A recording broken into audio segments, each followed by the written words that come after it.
ganitong 10 peso coin, new generation currency. Ngunit ang hinahanap po natin ay yung error coin, mga kalakwatserong naipi. Ito po kung titignan nyo to, ito po ay common coin lamang. Ito pong picture sa bandang itaas, tingnan nyo po. Kung makikita nyo po yung larawan sa itaas, yan po ay 10 piso na error coin na parang may guhit-guhit sa kanyang pagkakaprint. At ito nga po ay pwedeng bilhin sa halagang 2,000 pesos. Ayan po yung kanyang harapan.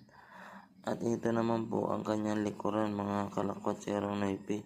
Yan po. Tingnan nyo po ang pinagkaiba niyang dalawa. Ito pong nasa itaas ay error. At ito pong hawak ko ay common coin. Kaya kung makakita kayo ng ganyang klaseng error coin, ay huwag mo kayong